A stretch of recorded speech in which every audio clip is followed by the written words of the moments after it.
Funke Adebayo, the cleaner, just wanted to go home that evening in Victoria Island, her body aching, her head full, thinking about the crowded Danfo bus. But she stopped, because amidst the noise of the cars, she heard a soft cry.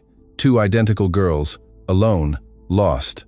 And even without knowing them, she ran across the road and stayed with those children. What Funke didn't imagine was that the girl's father was Chief Emeka Okafor, a millionaire, a cold man who never let anyone get close to his daughters. But that wasn't the worst part. The worst was what happened minutes later, when those two girls looked at Funke, clung to her in the middle of the street, and shouted a word that no one in that family had heard for years. Mummy! And what Chief Emeka did next changed all their lives forever. Victoria Island was choked with traffic that evening. Funke Adebayo left the office building, dragging her feet. The red uniform clung to her back with sweat, 28 years old, and her body already complained like a 70-year-old woman's. She had cleaned more than 20 offices during her shift, dried coffee cups on desks, executive toilets, glass panes full of handprints. Now she just wanted the bus, a plate of jollof rice, and her bed. That was when she heard a low cry, one of those muffled sobs, almost lost in the blare of car horns. Funke stopped. On the other side of the pavement, two small girls were walking hand in hand, fair-skinned, their hair braided with white ribbons, patent leather shoes, dresses that must have cost her 2 weeks' salary, and their cheeks were wet. She looked around. No adult, no worried mother's glance, no one. 2 5-year-old children alone in the middle of VI. Funke's chest tightened so much that she didn't even think. She ran across the road. A dispatch rider on an Okada honked, cursed. She pretended not to hear. She got close to the two and knelt on the pavement, bringing herself to their height. Calm down. Nobody's going to shout at you. Tell me what happened. The one in the yellow dress swallowed a sob. The one in the red dress squeezed her sister's hand. We lost our daddy. He told us to stay put, the other one added. We just moved a little bit. Funke wiped the wet cheek of the girl in yellow with her thumb. That calloused hand, rough from cleaning products, seemed huge against that small face. Auntie, we are the ones that will talk, the one in red grumbled bossily. Funke almost laughed. Oh, is that so? Then what are your names? Taiwo. She pointed to her sister. And I'm Kehinde, and I'm not crying. She is. All right, Kehinde. The two looked at each other the way twins do. Kehinde took a moment to yield, but she did. Come. Funke extended both hands, and the girls held them. On the other side of the pavement was an old popcorn cart, the kind with wooden wheels, the aluminium popper hissing, the smell of butter filling the entire block. Funke pulled the two of them over. Oga, 3 bags. The popcorn seller, an old man in a worn cap, looked at the girls and gave a smile missing 2 teeth. 2 little princesses. I will make it special. Taiwo wiped her face with the back of her hand. Kehinde remained suspicious, but her eyes were glued to the bag. Funke paid with the change for her dinner, without a second thought. She sat with the two on a marble step at the entrance of a fancy building, her faded blue uniform next to their designer dresses. 3 bags of popcorn, a strange scene in the middle of Victoria Island. Careful, it's hot. Kehinde poked the popcorn with her finger. Taiwo had already stuffed a handful into her mouth. It's nice, isn't it? Taiwo nodded her head. Daddy never lets us eat street popcorn, Kehinde said, a bit defiantly. He says it gives you a running stomach. Look, your daddy is right, Funke replied carefully. But on a special day, a little popcorn won't harm anyone. Today is a special day. Funke looked at her, 5 years old and already talking like a grown-up. Today is the day we met. For me, it is. Taiwo smiled, a smile with cheeks full of popcorn, and rested her little head on Funke's shoulder, as if she had known her forever. Funke froze. Her shoulder, used only to the weight of brooms and buckets, now had a fair little head resting on it. Her hand moved slowly towards the girl's hair. She stroked it, afraid. From across the avenue, someone shouted, "A desperate man! Taiwo! Kehinde!" The 3 of them looked at the same time. A tall man in an expensive suit, jacket open, tie crooked, was running towards them, his face red, his graying hair disheveled, his eyes wide. Kehinde dropped her bag. It's Daddy. Taiwo clung to Funke's arm, squeezed it tight, and buried her face in the blue uniform. I don't want to go. Funke looked at the girl, looked at the man running across the road, looked at her own fingers, still in Taiwo's hair. Chief Emeka Okafor arrived, breathless. A taxi almost hit him in the middle of the street, honking loudly. The driver cursed from the window. Chief Emeka didn't even register it. His eyes were glued to the 2 girls sitting on the ground, eating street popcorn next to a woman in a blue uniform. Relief turned to anger too quickly. He grabbed Kehinde's arm before speaking. "Get away from them now." The voice came out strained, low, the kind that hurts more than a shout. Funke stood up. Her hand went to Taiwo's, who didn't let go. "Lower your voice, Olga. I am not talking to you, but it is me you will talk to." These children were crying in the middle of the road, with no one. "Let go of her." Taiwo started to cry loudly. Kehinde pushed her father's hand away. "Daddy, stop." Chief Emeka blinked, loosened his grip, and took half a step back, confused. "My daughter, I just want." "You are hurting her." Kehinde showed her arm. There was no injury, but the red mark of his fingers was still there. Chief Emeka looked at his own hand as if it didn't belong to him. "I didn't mean to, Kehinde. Daddy, we were looking for you. We kept looking upstairs. You were nowhere. I was in a meeting, my dear. I told you to wait. You are always in a meeting." The words hit Chief Emeka hard. He froze in the middle of the pavement. An executive walked past, glanced, and quickened his pace. A couple crossed the street without paying attention. Taiwo remained glued to Funke's uniform, crying softly.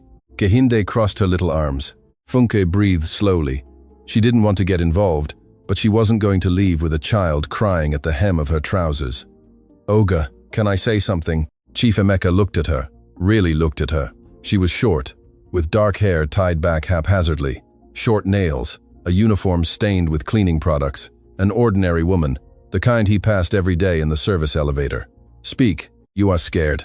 I know, I would be too, but shout at me, not at them. They are too frightened." Chief Emeka didn't know what to say. He knelt, in his expensive suit, in the middle of the greasy Victoria Island pavement, on the dirty stone.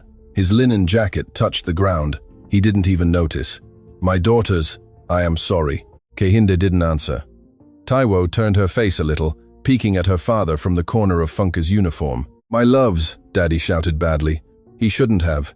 I am sorry. It's okay. You shouted at Mama Ada yesterday," Kehinde said. "And at the driver." "I know, my dear. I don't like it when you shout." "I know." Mama Ada cried in the kitchen. "I saw her." Chief Emeka closed his eyes for a moment. "I will apologize to Mama Ada when we get home, okay?" Kehinde uncrossed her arms a little, just a little. Taiwo released one of Funke's hands, extending her little fingers towards her father, slowly, like someone testing if a stove is hot. Chief Emeka took those fingers with both his hands as if they were made of crystal. He ran a hand over the back of his neck, looked at his daughters, looked at the woman, looked at the bag of popcorn on the ground. "Thank you," he said curtly, without looking directly at Funk. "I'll take it from here." "You are welcome," Funke replied in the same tone. She bent down to say goodbye to the girls, caressed Taiwo's head, and pushed a strand of hair from Kehinde's face. "Go with your daddy. He was looking for you. He was scared too." "Are you coming with us?" Taiwo said with a sad voice, not looking at Funke. Funke froze. "My love, I can't. I want the auntie," Taiwo cried. "Daddy, I want the auntie." "My dear, the lady has her own life. I want the auntie." And that's when it happened. They let go of their father, ran to Funke, and hugged her legs so tightly they almost knocked her over. Taiwo buried her face in Funke's stomach. Kehinde gripped her waist with the force of someone afraid of being pulled away. And then, in the middle of Victoria Island, full of people, they shouted loudly, "Mummy, don't go! Mummy, stay!" A woman in a black trouser suit, passing by with a phone to her ear, stopped walking. A young man on an electric bike hit the brakes. The popcorn seller held his scoop in mid-air. Funke's mouth fell open, her hand frozen in the air, not knowing where to put it.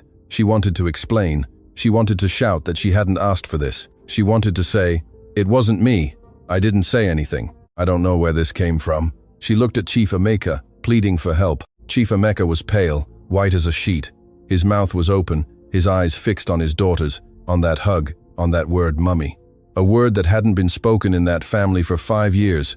Since the day Taiwo and Kehinde came into the world and their mother closed her eyes, never to open them again. The two had only seen pictures, had never called anyone that. And now there they were, both of them shouting mummy to a cleaner. Funke opened her mouth to explain. Nothing came out. Chief Emeka took a step, then stopped. His hand trembled. Funke felt something warm run down her face. When she noticed, it was a tear. Chief Emeka stood frozen in the middle of the pavement, watching his daughters cling to a stranger. People passed by, glanced quickly, and moved on. Some whispered. None of them truly cared. He swallowed. His throat was dry. Daughters. His voice came out low. Come with daddy. Kehinde held her breath against Funke's leg. Taiwo buried her face deeper into the uniform. It wasn't the first time he'd heard that tone from them, that united front. It wasn't a tantrum at the park, not drama, at bath time. It was something else. Funke knelt slowly. Girls, look at me. Your daddy is here. You have to go with him. You'll come with us, Taiwo whimpered. I have to go home, my love. Take us with you. Funke looked at the man. The man looked back, and the two of them, without arranging it, understood that they would need a compromise. The girls weren't leaving that leg by force. Chief Emeka got up from the ground, brushing off his stained jacket. The expensive suit no longer hid anything. Madam, will you accept a ride home? No need, sir. Yes, there is. You made my daughter stop crying. I couldn't. That's worth a ride. Funke glanced at the corner clock. 7:10 p.m. Her danfo had passed. The next one, an hour. If she caught the last one, she'd get to Ajagunle around midnight. Her mother would be worried. A ride. Just until they calmed down. Just until they calmed down, he repeated. The two were already lying to each other without knowing it. The car arrived silently black, large, with tinted windows, the kind you pass and don't even notice. A driver in a grey suit opened the door. Taiwo got in first, pulling Funke by the hand. Kehinde followed. Chief Emeka went around and got in on the other side. Inside, it smelled of new leather. The cold air conditioning gave Funke goosebumps. A small screen on the back of the front seat. Funke hugged her bag on her lap, afraid the car would close its doors and swallow her whole. Where to, Olga? Chief Emeka looked at his daughters, one on each side of Funke, leaning against her like cushions. Home, Mr. David.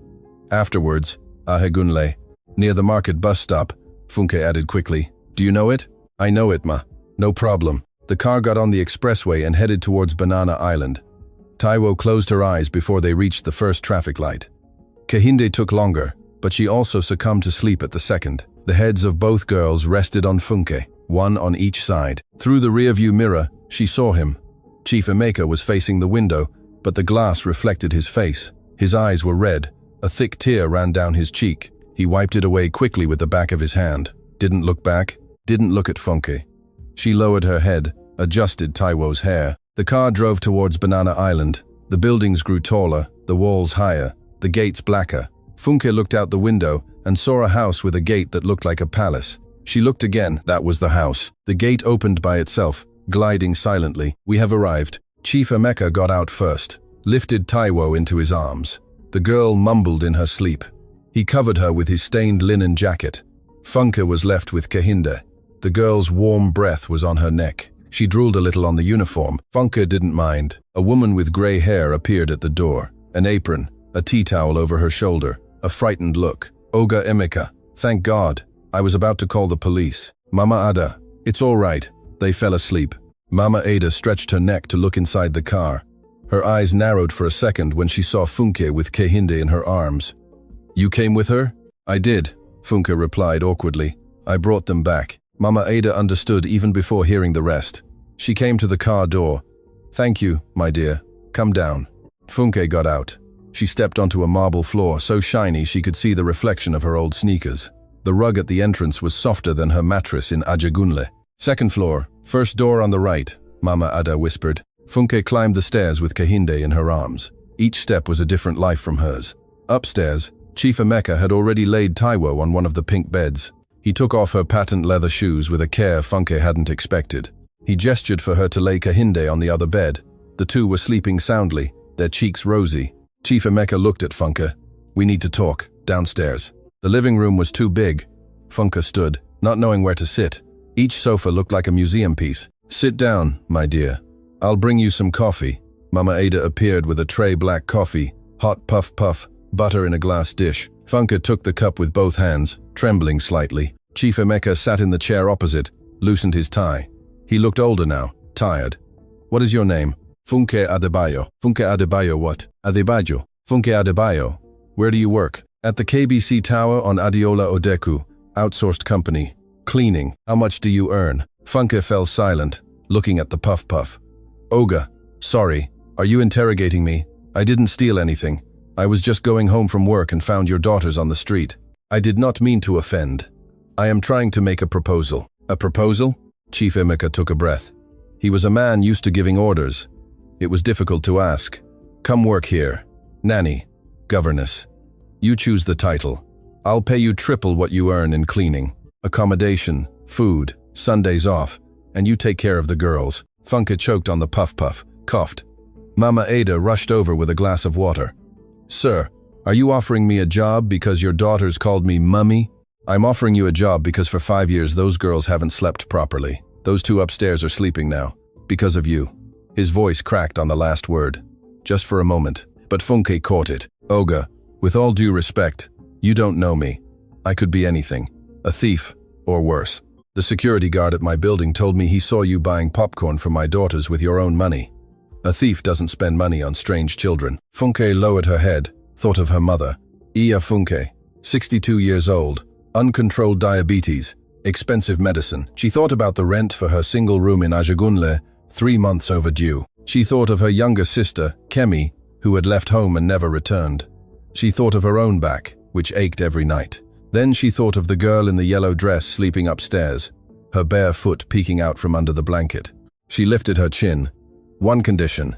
Speak. You never shout at me, not once. The day you shout at me the way you did on the street, I pack my bags and I leave, and there's no money that can make me stay. Chief Emeka placed his cup on the table slowly. No one had spoken to him like that in a long time, perhaps ever. Okay. And another thing. I will take care of these girls my way. Play clothes, bare feet, hands in the sand, making chin-chin in the kitchen. If you want little porcelain dolls, hire someone else. Okay. And my mother lives in Ajagunle. She is sick. Every Sunday I go there, without fail. Car and driver. Is that acceptable? Funke looked at him. He was serious. Yes. He extended his hand. His was smooth, from holding pens. Hers was rough, from wringing out cloths. The two shook hands. When do you start? On Wednesday. I need to sort things out. Talk to my supervisor. Tell my mother. Wednesday, then. Funke stood up, picked up her bag. Olga. Yes? One last thing. Those girls called me mummy today. It wasn't me who taught them. But if you don't want it to happen again, tell me now. Chief Emeka took a long time to answer. He ran a hand over his face, looked towards the staircase that led to his daughter's room. They've never called anyone that. Not any nanny, not any relative. And I won't be the one to take that away from them. Funke nodded, walked towards the door. Funke. Yes? Thank you. You haven't hired me yet to be thanking me. On Wednesday, we'll see if this works out. Chief Emeka let out a short laugh. The first of the day, Mr. David drove her to Ajagunle. On the way, Funke looked out the window. VI, CMS, Costain, the landscape changing, the houses shrinking. When the car turned onto the dirt road of her community, neighbors leaned out of their windows to watch. Iya Funke opened the door with a hand to her chest. My child, were you in an accident? No, Mama. Sit down. We need to talk. And Funke told her everything from the beginning. The popcorn, the mummy, the job offer. Iya Funke listened without blinking. When she finished, she held her daughter's hand. My child, God does not make mistakes. Go. In the first week, Funke learned more about the house than about the girls. Coffee at 7, the twins' lunch at noon, always separate from their father. The chief's dinner at 8, him alone at the table, a newspaper next to his plate, fork in the air, eyes on the headlines. Mama, Ada, cooked. Mr. David drove. Sita cleaned the rooms. Mr. Benedict tended the garden 3 times a week. Nobody laughed. There was no joy in that place. In the second week, Funke began to break the established routine. Girls, today we have breakfast in pajamas. In pajamas? Kehinde was surprised. Mama Ada said we have to be dressed. Not today. Today is laziness day. Taiwo jumped onto the stool at the kitchen counter. Kehinde took longer, but when she saw her sister digging a spoon into the Milo tin, she came down to the kitchen barefoot. Mama Ada leaned against the pantry door, hiding a smile in her wrapper. Chief Emeka came downstairs in the middle of the scene. Gray suit, blue tie, phone glued to his ear, speaking English to someone in New York. He stopped in the middle of the kitchen. His daughters, barefoot on the counter, feet dangling, milk mustaches, Funke on the other side laughing with a full mouth. Chief Emeka ended the call mid-conversation. Good morning. Good morning, Olga. Daddy, look, Mummy Funke made a milk mustache. He looked at his daughters. Taiwo had milk dripping down her chin. Kehinde had a crust of chocolate on her lip. Very beautiful, my dears. Sit with us, Daddy. He looked at his watch. I have a meeting at 8:30, my love. Taiwo lowered her head. Kehinde continued eating, not even looking at her father. Chief Emeka left without having breakfast. Funke watched the car disappear through the gate, then looked at the girls. Do you know what we're going to do today? We're going to Muri Okunola Park. Daddiness never lets us. Today, he will. That evening, when he returned, it was late. The girls had already eaten, had their bath, but they weren't sleeping. They were on the living room rug, colored pencils scattered everywhere, drawing. Chief Emeka stopped at the door, watching without speaking. Daddy! Taiwo ran to him. Kehinde followed, more serious. Look what we made. It was their family. A father in a suit, 2 girls in dresses, a woman with black hair, tied back in an apron. A house with a chimney, a son in the corner. Chief Emeka froze. Who is the one in the apron? Mummy Funke. The other mummy became a star, Kehinde said without drama. Now Mummy Funky is the pretend one. Girls, I'm not, Funke tried. We know, Kehinde cut her off. But to us, you are. Chief Emeka stared at the drawing, the black hair, the apron, the lopsided smiling mouth drawn in red pencil. He sat on the rug, in his suit and polished shoes, folded his legs like a child, and sat on the Persian rug that cost 30 million naira. Can I draw too? The 2 shouted, pushing paper towards him. Pencil, eraser. He drew a clumsy man in a suit with grey hair. Taiwo laughed. Daddy, you draw badly. I know, very badly. I know, my dear. Kehinde studied the drawing with the seriousness of a 5-year-old judge. Daddy. Yes? Is your little man smiling? I'm trying. His mouth is crooked. It's because Daddy doesn't remember how anymore. The kitchen went quiet. Mama Ada, who was listening from the pantry, held her wrapper to her mouth. Funke stood up, resting her hands on her knees to steady herself. I'm going to make some hot chocolate. Does anyone want some? Me. Me too. Me too, Chief Emeka said softly, his eyes not leaving the drawing. In the kitchen, Funke heated the milk. Her hands were shaking. She reached for a pot and almost dropped it. Mama Ada appeared. My child, are you okay? Mama Ada. That man there, she gestured with her head. It's been 5 years since he sat on that rug. 5 years, Mama Ada. I just came to take care of the girls. Of course.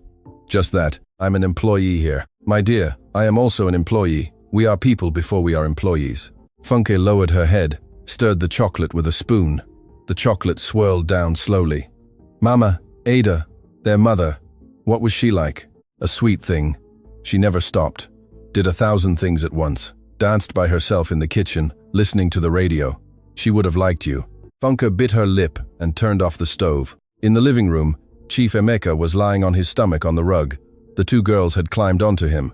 Taiwo pulled his grey hair. Kehinde tickled his suited belly. He laughed. Laughed loudly. Laughed for the first time in 5 years. Funke stopped at the door with the tray, stood there for a moment, holding back the cry that rose from her chest without warning. In the 3rd week, she appeared. Click, clack, click, clack on the marble. A stiletto heel, aggressive, different from anything Funky had ever heard in that house. Who is it? Mama Ada, the fiancé. The Oga has a fiancé? A bad one. The kitchen door swung open. A tall woman, straight blonde weaved down to her waist, a beige dress clinging to her body, a handbag that must have cost more than Mr. David's car, skin without a single wrinkle, 33 trying to look 25. Isabel Bancol stopped at the door. Her eyes scanned Funke from top to bottom, then the girls covered in flour, then the counter full of chin-chin dough. She wrinkled her nose. My God. Good morning, Funke said, wiping her hands on her apron. Good morning. Are you the new one? I'm Funke. Funke. Look, Funke, a few rules. The kitchen is not a place for children. The girls have a nanny to stay in their room with dolls. Children from good families don't get dirty like this. Kehinde stopped mixing the dough. We're making heart-shaped chin-chin. Darling, that's lovely. But go to your room now. Auntie Funke will clean up. No. Isabel blinked. What do you mean, no? She let go of the hair she was twirling around her finger, left the kitchen, her heels clicking. Emeka! Emeka! He appeared in the hallway with his phone in his hand. What is it, Isabel? Your daughter disrespected me. This one, she pointed to Kehinde. Chief Emeka stood there, trapped. What happened, my dear? She told us to stop making chin-chin. I said no. You see, Isabel, the house help let the girl talk back to me like that. Isabel, it's just chin-chin. Emeka, it's not chin-chin, it's principles. You hired a woman, God knows from where, to look after your daughters. Look at her clothes. Look at the kitchen. Your house has become chaos. Funke clutched the apron in her hand. Madame Isabel, I am not talking to you. Well, I am talking to you. The girls are making chin-chin. The flour will wash off in the bath, and you are shouting in front of the children.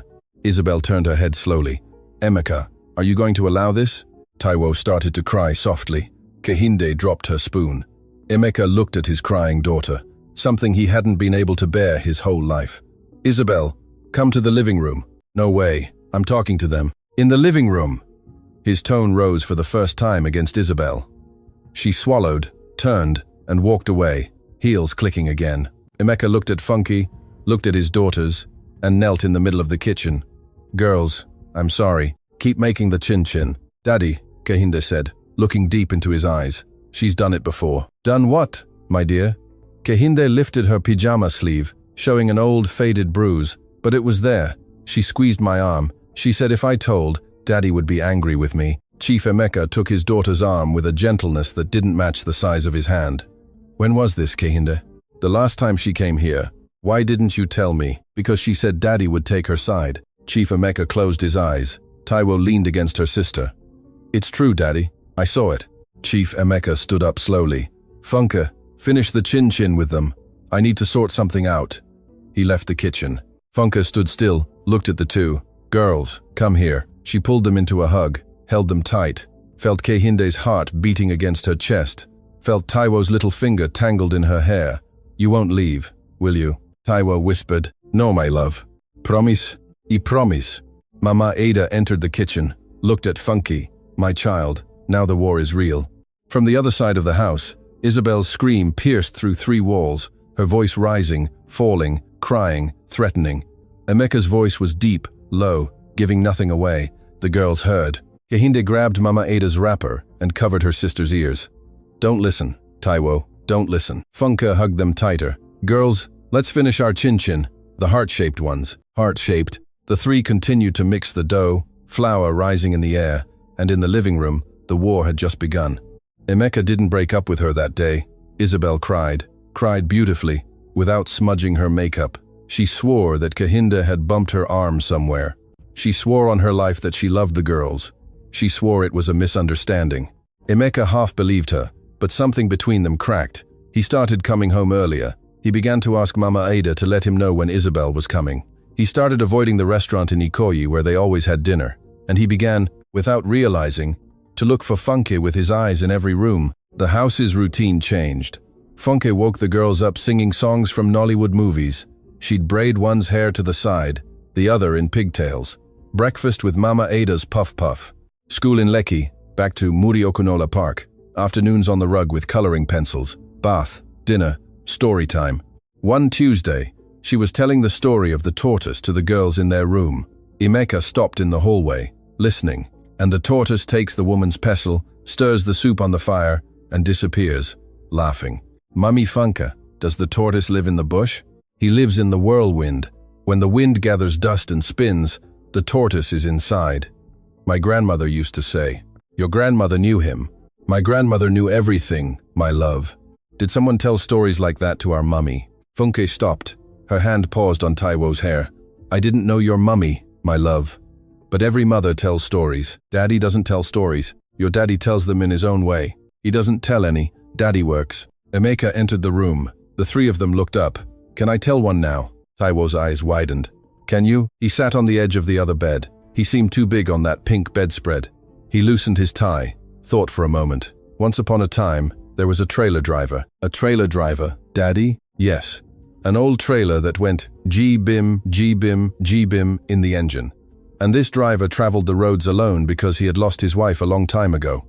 Funke lowered her face, and one day, on the side of a dirt road, he saw 2 little girls all alone. 2 twins, just like us, just like you. And so the driver stopped and discovered that those 2 girls were his daughters, that he had forgotten he had them. Kehinde grew serious. Daddy, did you forget you had us? Emeka took a deep breath. It took a while. I forgot to remember, my dear. It's not the same thing, but it's just as bad. And the mother of the girls in the story? The mother became a star, but she sent a lady to take care of them, and the lady wore a blue uniform. Taiwo clutched her blanket. Daddy, are you crying? I'm just sleepy. my dear. Kehinde reached up her little arm and wiped her father's face. A tiny drop remained on her finger.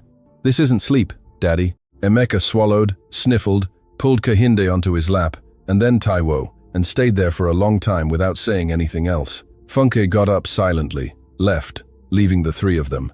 She went down to the kitchen. Mama Ada was washing cups at the sink. Mama Ada, I'm going to have to leave. Mama Ada turned off the tap. What did you say? I can't stay. I'm getting in the way. Sit down. Funke sat. Mama Ada dried her hands, sat on the other side.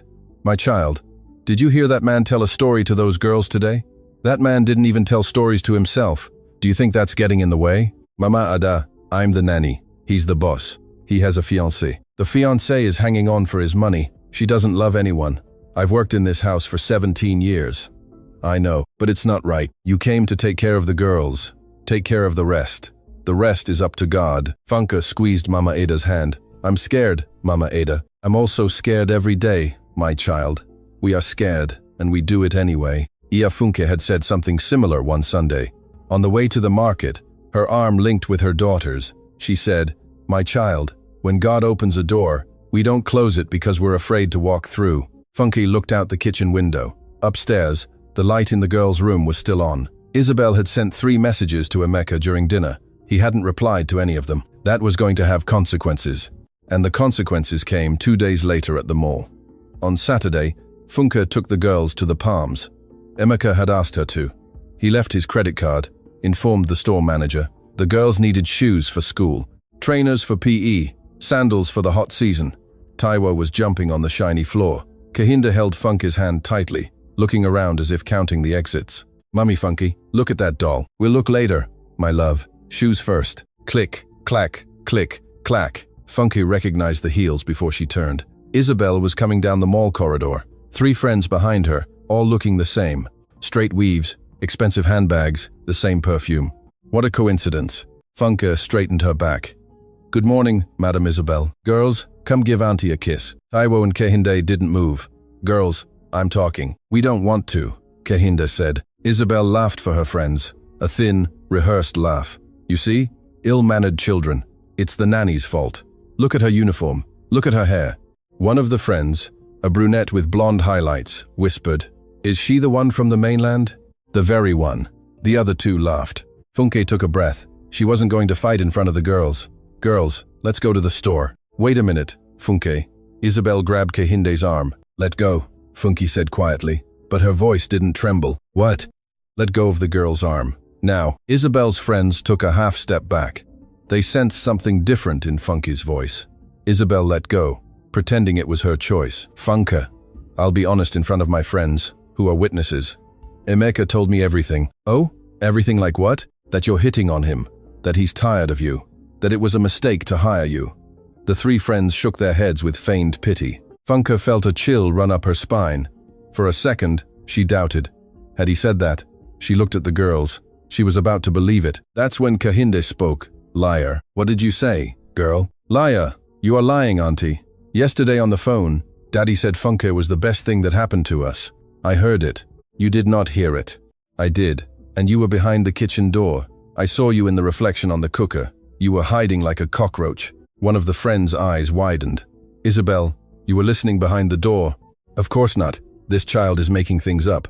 I'm not making it up. You were wearing gold shoes. I saw them. Isabel turned red to her ears. Her fingers tightened on her handbag strap. One of the friends looked at her watch. Girls, I have to go. Wait. Me too. The 3 left together quickly, feigning haste. They disappeared down the escalator. Isabel stood there, alone in the middle of the mall corridor. Her heels no longer clicked because she wasn't walking. You will pay for this, she said to Funke. Quietly. Pure venom. You burnt yourself, Madam Isabel. Taiwo pulled Funke's hand. Let's go, Mummy.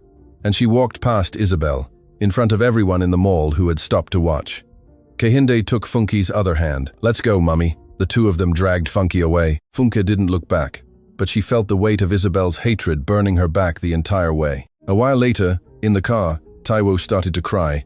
My love, what is it? We called you Mummy in front of her. It's okay. Is Daddy going to send you away? Why, my love? Because we called you that. Funke pulled the girl onto her lap. Kehinde leaned in on the other side. Look at me, both of you. Look, The two lifted their faces. Your daddy is not going to send me away because you call me mummy. If he sends me away, it will be for something else. But not that. How do you know? Kehinde asked. I just know. I trust him. It was the first time Funke had said that sentence. She herself was startled by what came out of her mouth. The car drove up to Banana Island. The gate opened. Funke got out with the girls, one on each side, her chest tight, ready to face whatever came next. She just didn't expect what she saw in the living room. 3 giant designer suitcases, each costing as much as a new car, were piled in the middle of the Persian rug. Isabel sat on the sofa, legs crossed, scrolling through her phone as if nothing had happened at the mall. And Emeka, standing by the window, his back to the door. Mama Ada appeared in the hallway with the tea towel in her hand, giving Funke a signal. Funke bent down to the girl's level. Mama Ada is going to make juice with you. No, Mummy Funke. We don't want to. Go on. 5 minutes. Taiwo resisted. Kehinde pulled her sister by the arm and followed Mama Ada to the kitchen. Before disappearing down the corridor, she looked at Funke and gave a little thumbs up. Funke entered the living room, stopping beside the suitcases. Emeka, Isabel said without looking up from her phone. Your employee has arrived. Emeka turned. Isabel, are these suitcases yours? They are. And I'm leaving, my love. Unless you do the right thing, right now. What thing? Fire this woman, in front of me, now. And we'll get married in December, as planned. The grandfather clock in the room chimed 3 times. No one spoke for a few moments that felt like hours. Emeka looked at Funke. Funke looked at him, not asking for anything, not running away either. Isabel. Yes, my love. Funke stays. Isabel laughed, a short, disbelieving laugh. What do you mean Funke stays? You are the one who is going. She dropped her phone on the sofa. Emeka. Because of a house help? It's not because of her. It's because of my daughters. Your daughters are being manipulated. My daughters are happy. My daughters sleep without waking up screaming in the middle of the night. My daughters were singing at breakfast yesterday. Singing, Isabel, something I've never heard in this house. Emeka. And there's more. Kehinde showed me the mark on her arm from your fingers. I saw it. I spent 2 days pretending I wasn't sure. But I am. Isabel stood up from the sofa slowly. Her chin trembled for a moment before hardening. Emeka, I already explained to you. Children make things up. My daughter did not make anything up. You're going to believe a 5-year-old girl over your fiancé? 1,000 times. Isabel turned white, her face changing in 2 seconds, from dominant to victim. Tears welled up, round, without smudging. My love, I'm confused. You're confused. This woman is messing with your head. Isabel, think about our future, the mansion in Cape Town, our plans. I don't love you. She stopped. The crying froze midway. What? I never loved you. I thought we would get along because we had the same schedule, the same event planner, the same circle. I thought after Adana, I wouldn't feel this again. But I do. I feel it right here in this house. Every day. It's just not for you. Funke lowered her face, her hands clutching her apron. Isabel looked at her. Is it for her? For this? That's none of your business. I will destroy you, Emeka. Do what you want. The press, the courts, whatever you want. I have nothing to hide. Isabel picked up her bag from the sofa, her phone, and walked past Funke. Very close. She stopped. You're more stupid than you look, girl. Rich men don't end up with someone like you. When he gets tired of you, he'll kick you out on the street like a dog. Funke lifted her chin. Maybe he will kick me out, Madam Isabel. But that has nothing to do with you. Isabel huffed. Her heels went click, clack towards the door. Mr. David, who had already figured out the situation, carried the 3 suitcases in silence. The door slammed. The gate closed. The house fell quiet. Emeka looked at Funke. Funke stood still, her hand still crumpling her apron. Chief Emeka, you didn't have to do that for me. Don't call me Chief, please. Emeka, I didn't do it for you. I did it for my daughters. She lowered her head. But I did it for myself, too. She looked up. He took a step, stopped. Funke, I don't know how to date. I don't know how to approach. I haven't known how to do any of this since I was 25. I just know that I couldn't stand seeing that woman on my sofa anymore, and that I sleep more peacefully since you came to this house. Funke opened her mouth. No sound came out. 2 small blonde heads appeared at the hallway entrance. Mama Ada, let us come out, Taiwo said. Has the liar gone? Kehinde asked. She has, Emeka replied. For good. The 2 ran. They hugged their father. They hugged Funke. The 4 of them stood in the middle of the living room. Taiwo took her father's hand and placed it on top of Funke's. There, she said. Now it's right. Kehinde, serious, looked at Funke. Mummy, is it right? Funke looked at Emeka. Emeka looked at her. Neither spoke, but his fingers intertwined with hers. It's right, my dear. Mama Ada peeked from the hallway. Her wrapper went up to the corner of her eye. The days after Isabel left were strange. Good, but strange. It was as if the whole house had let out a breath it had been holding for years. Mama Ada hummed old highlife tunes in the kitchen. Mr. David told jokes on the way to school. Mr. Benedict brought a scent leaf seedling and planted it in the bed by the entrance. The smell filled the house. Emeka changed. He started arriving at 5 in the afternoon, 5 on the dot. He cancelled meetings to get home at that time.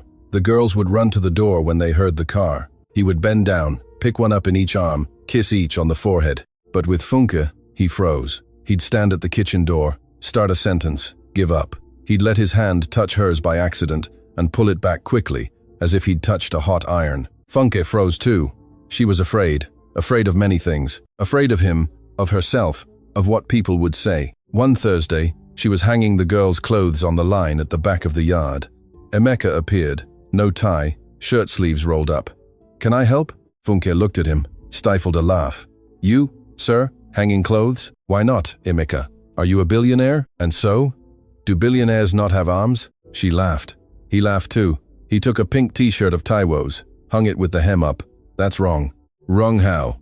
Hem down, otherwise the peg marks the fabric. Ah, he redid it. His hand touched hers. Both of them stopped.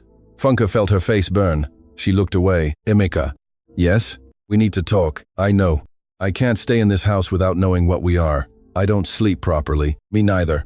The sun was setting behind the high wall. Emeka sat on the stone bench in the garden, patting the space beside him. Funke sat, leaving a hand's breadth of distance. Funke, I wanted to tell you something about the girl's mother. Funke held her breath. Her name was Adana. We got married at 25. She was a dentist. She treated people who couldn't afford dental care for free, once a week. You would have liked her.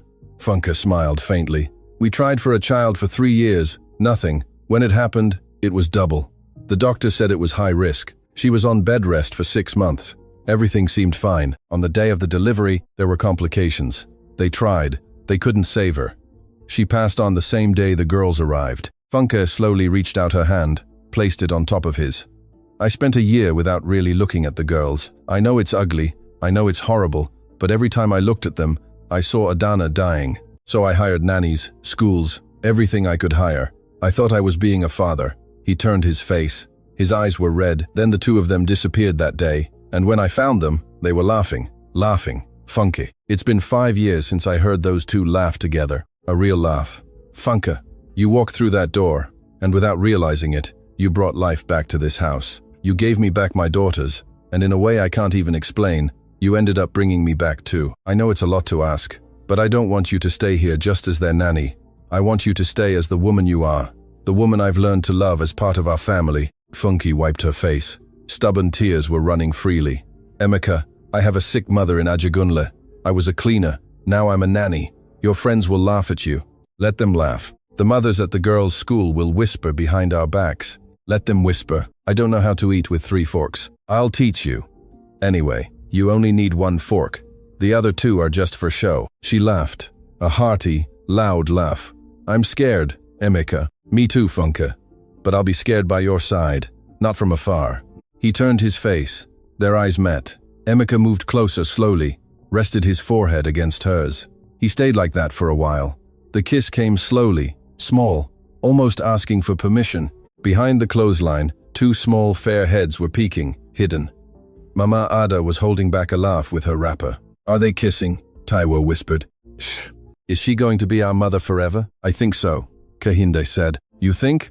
You have to be sure. Kehinde became serious in her usual way. Okay then, I'm sure. Mama Ada pulled the 2 by the hand. Come, girls, let's leave the adults. Mama Ada. Yes, Taiwo? Can we call her mummy now for real? Ah, my child, you've been calling her that for a long time. The 2 smiled and went back to the kitchen, skipping through the garden. Emeka squeezed Funke's hand. Funke, yes? Stay with me. For real. She spent a moment looking at the clothes peg that now served as an engagement ring, feeling the difference between his skin and hers, marked by years of hard work, while the sun slowly set behind the mansion's wall. I'll stay.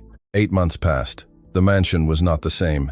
Anyone entering for the first time now would not believe that house had once been silent. Toys on the living room rug, drawings stuck to the fridge door, held by a pumpkin-shaped magnet that Ia Funke had sent. Dried Play-Doh stuck to the corner of the kitchen counter that Mama Ada tried to scrape off with a knife, complaining under her breath. The smell of cake coming from the oven 3 times a week because Mama Ada had started teaching the girls to measure flour in a cup. There were clothes on the line in the yard. There was a dog. Yes, a dog.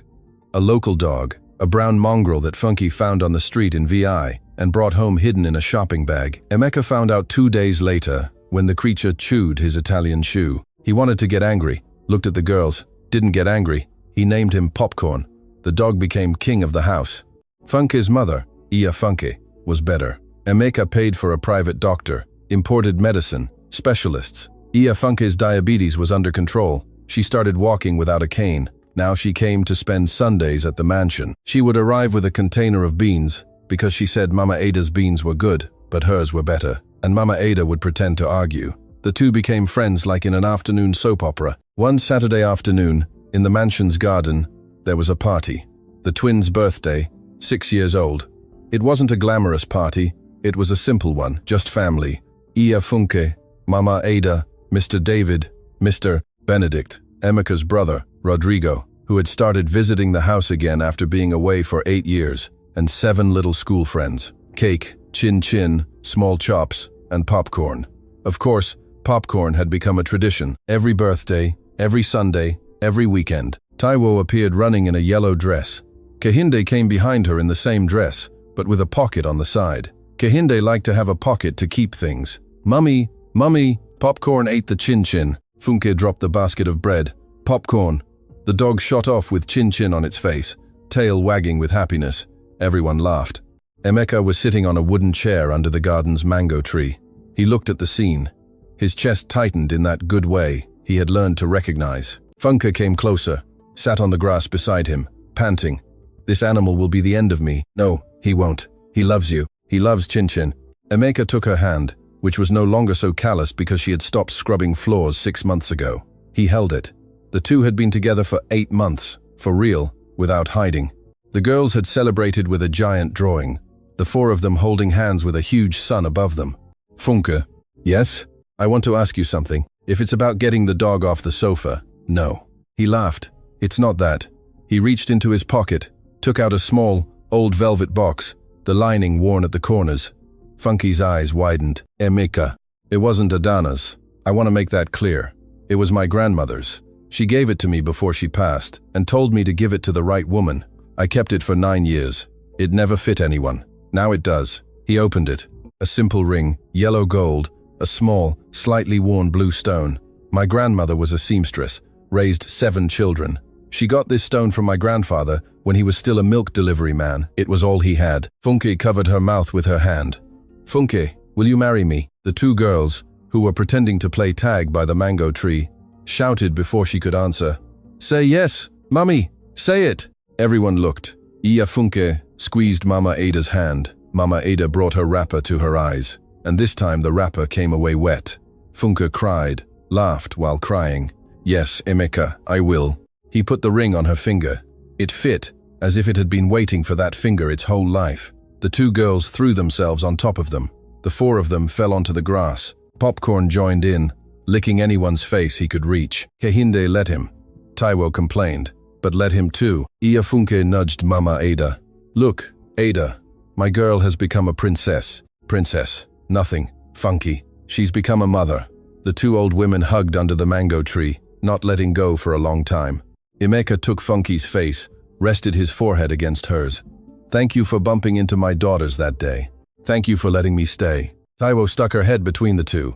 And me, people, you too, my love. Kehinde came from behind, arms crossed. Serious.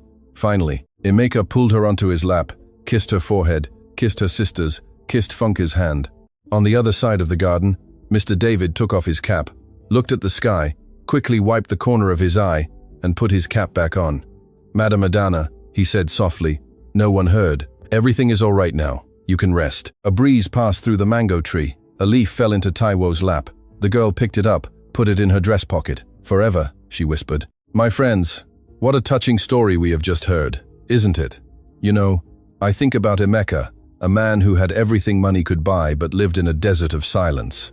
He thought giving comfort was the same as being a father. But little Taiwo and Kehinde showed us that a child doesn't want a mansion. A child wants ground to play on, and a lap that cures fear. And our Funke, what a lesson in courage. She crossed the road with nothing in her hands but a heart willing to welcome. She didn't have a nanny certificate, but she had the love of someone who knows that family is who chooses to stay when everyone else leaves. She traded her cleaning uniform for an apron full of flour, and it was there, between chin-chin and bedtime stories, that she built a real home. Many times, we feel like Funke, tired, with our backs aching from the day's work, thinking we don't have much to offer.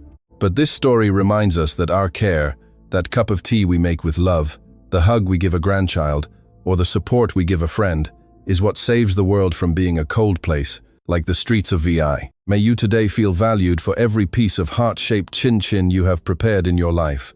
Because in the end, what remains is not the brand of shoe we wear, but the mark of love we leave on the hearts of those who call us mother, grandmother, or friend. A warm embrace, and stay blessed.